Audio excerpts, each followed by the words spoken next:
I think this is an unsuccessful attempt to shift responsibility, not from him personally, but from his country and from the collective West as a whole, for the tragedy that is currently unfolding in Ukraine.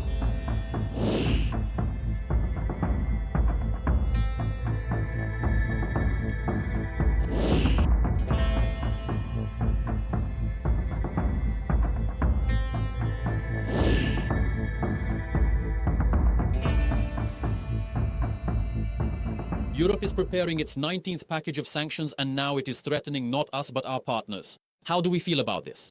You have spoken with a huge number of SCO members and partners who could be seriously affected by this, particularly India and China. What do they think about this? How can we respond to this? And in your opinion, who will suffer the most from this? You know, strangely enough, we hardly discussed this particular topic at all. In fact, we barely touched upon it. Why, might I ask? Because, to be honest, it doesn't really concern us that much. The events in Ukraine are just a pretext for addressing economic issues with a number of countries whose economic ties are not to someone's liking. For example, yes, there is a trade imbalance between the United States and India and between the United States and China. But there is no imbalance in the economic relations between Brazil and the United States. First. Second, the deadline was set for the 8th, August 8th.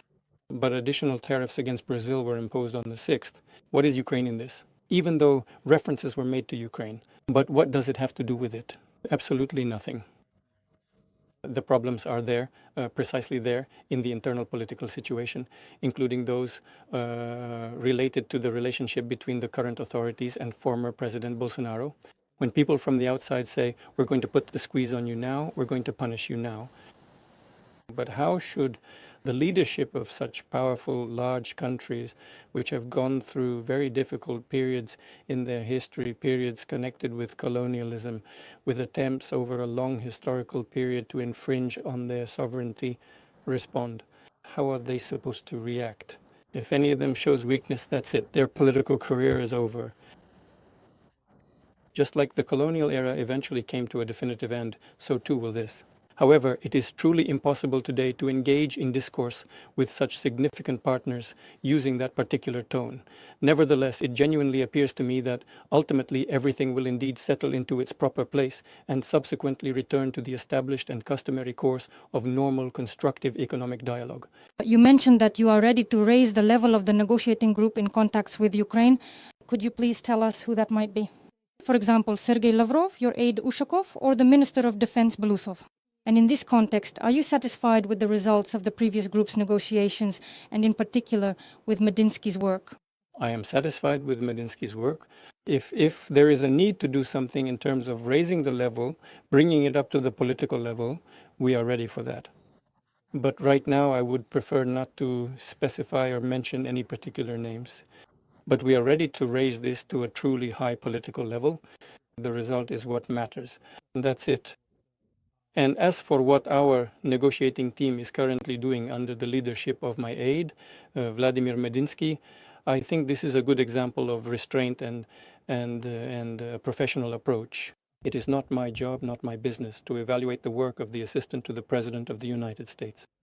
That should be thoroughly evaluated by the individual person who is his employer, namely the esteemed President Donald Trump. I am absolutely and completely convinced that Mr. Witkov, in all of his significant interactions with me and other prominent members of the Russian leadership team, is accurately conveying the official position of the American president and not anyone else's personal or unofficial views. And our extensive negotiations in Anchorage clearly showed, and this was abundantly clear from the broader context of our detailed talks, that he accurately and precisely conveys the Russian side's official position to President Donald Trump.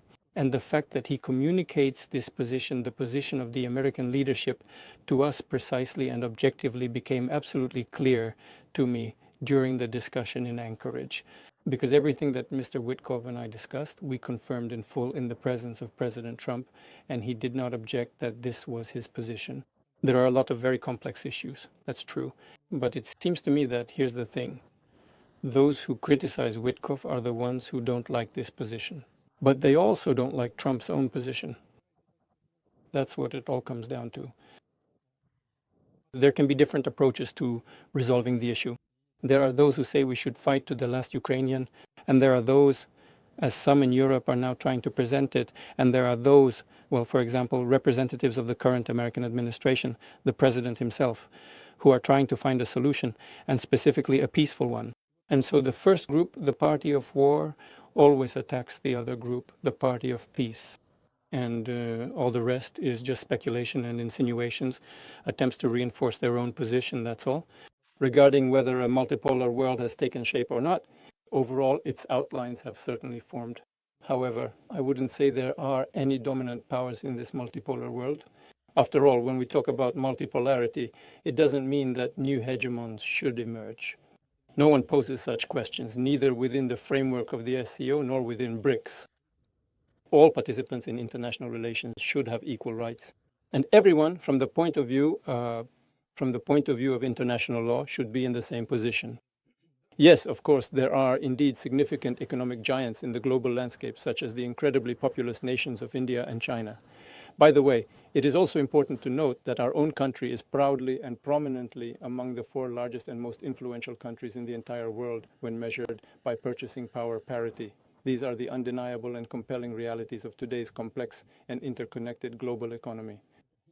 And these are not our calculations, these are the calculations of international organizations. But that does not mean that someone should dominate in the political sphere or in any other area, including security. That is precisely why we do not genuinely believe that new, powerful, and dominant states should ever emerge.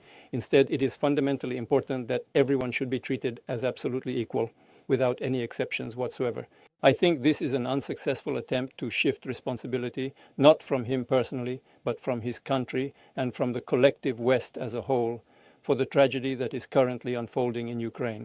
What do I mean by that?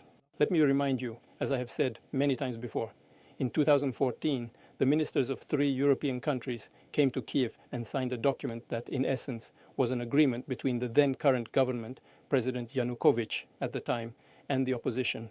And according to this significant agreement, all contentious issues of a political nature were explicitly supposed to be resolved within the established constitutional framework, by entirely peaceful and strictly legal means.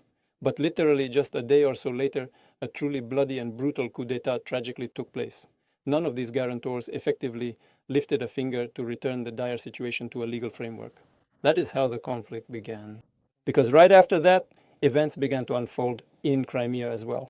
Immediately after that, the Kiev regime launched military actions using armored vehicles and aircraft against the civilian population of those regions of Ukraine that did not agree with this coup. And then they derailed all our attempts to resolve this problem by peaceful means and, in fact, publicly refused to implement the Minsk agreements. So, who is to blame for the tragedy that is happening? Those who brought things to this point, completely ignoring Russia's security interests. If anyone truly believes they can treat the people of our sovereign country with such utter disregard and disrespect, they should unequivocally know that we will absolutely never, under any circumstances, allow situations to arise where the Russian Federation passively observes the unfolding events around it and takes absolutely no decisive action whatsoever in response to these critical developments. We have spoken about this many times already. I don't think there's anything new to add here. You said some want to take, some don't want to. Those who are smarter don't want to. Yes, that's true. And I say this here without any irony and without trying to criticize those who are less smart. Why?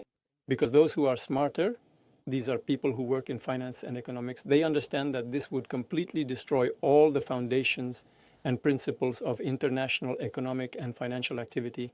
And without a doubt, it would cause enormous harm to the entire global economy and international finance. Because even now, in many countries around the entire world, significant alliances are actively being formed that are diligently trying to implement their own distinct economic development plans within specific geographical regions.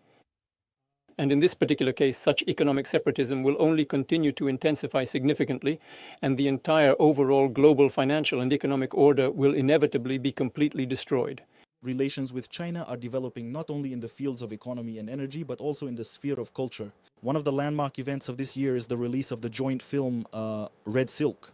And you spoke about this to Xi Jinping during his visit to Moscow in May and mentioned it during your interview with Xinhua news agency.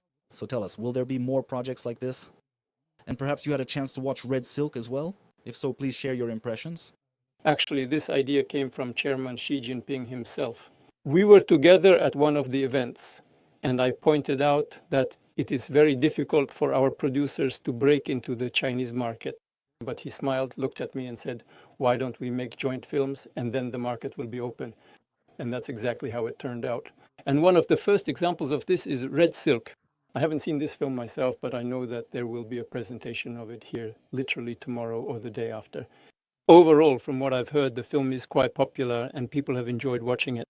And of course, we have some groundwork laid already.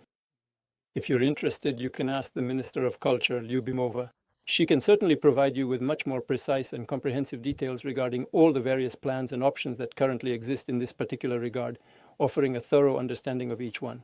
But as far as I am aware and have been informed, extensive work is already actively underway on various other joint cinematic productions and film projects as well. This is truly a remarkably effective and highly beneficial approach to operate and collaborate within the immense, incredibly powerful and undeniably attractive Chinese market.